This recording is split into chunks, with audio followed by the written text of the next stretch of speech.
हरियाणा में छोटी पार्टियों से वोटरों की तौबा। जेजेपी 10 से 0 पर सिमटी।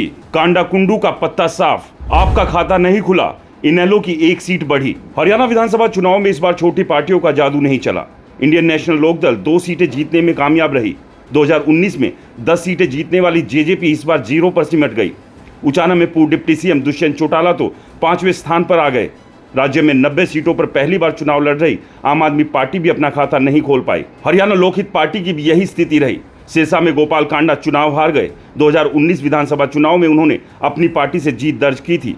महम से पूर्व विधायक बलराज कुंडू की हरियाणा जनसेवक पार्टी पहले ही विधानसभा चुनाव में ध्वस्त हो गई। 2019 में भाजपा के साथ मिलकर सरकार बनाने वाली जेजेपी इस बार आजाद समाज पार्टी के साथ मिलकर 85 सीटों पर लड़ी। राज्य में पार्टी को कुल 1.25 लाख वोट ही मिले। 2019 में उचाना में रिकॉर्ड वोटों से जीतने वाले दुष्यंत चौटाला इस बार 5वें स्थान पर खिसक गए। उन्हें 6950 वोट ही मिले। सिर्फ डब्बाली में उनके भाई दिग्विजय चौटाला की जमानत बच पाई। दिग्विजय चौटाला को यहाँ 35,261 वोट मिले। इनेलो ने इस बार बसपा के साथ गठबंधन कर राज्य में चुनाव लड़ा। पार्टी को राज्य में 4.14% वोट मिले। 2019 में इनेलो के इकलौते विधायक पार्टी के प्रधान महासचिव अभय सिंह चौटाला एलनाबाद में चुनाव हार गए। इनेलो सिर्फ रानिया और डब्बाली सीट जीतने में कामयाब रही। रानिया में अभय के बेटे अर्जुन चौटाला और डब्बाली में उनके चचेरे भाई आदित्य देवीलाल चौटाला जीत दर्ज करने में कामयाब रहे। महम विधानसभा सीट पर पूर्व विधायक बलराज कुंडू की जनसेवा का जादू इस बार नहीं चला। 2019 में इस बूते पर निर्दलीय चुनाव जीतने वाले कुंडू ने अपनी हरियाणा जनसेवक पार्टी बनाई थी।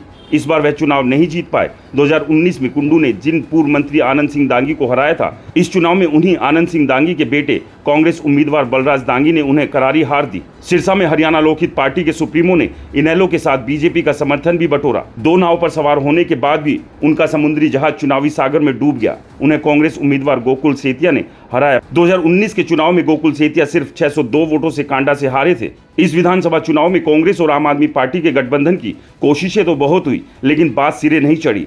आखिर में आपने सभी 90 सीटों पर अपने प्रत्याशी उतार दिए।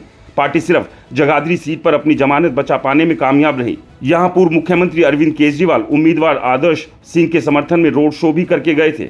आपको इस चुनाव में 2,48,455 वोट मिले, यानी कि 1.79% वोट मिले। पार्टी के वरिष्ठ उपाध्यक्ष अनुराग ढांडा कलायत में तीसरे स्थान पर है। उन्हें सिर्फ 5482 वोट ही मिले, यानी कि साफ था इस बार हरियाणा और कांग्रेस के बीच ही भिड़ंत देखी गई। जहां कांग्रेस को उम्मीद थी कि 10 साल के इंतजार के बाद वो हरियाणा में सरकार बनाने में कामयाब रहेगी, तो उसके मंसूबों पर पूरी तरह से बीजेपी ने पानी फेर दिया और तीसरी बार हरियाणा में सरकार बनाने में कामयाब रही। लेकिन क्षेत्रीय और बाकी दल 2 से 0 पर ही सिमट गए।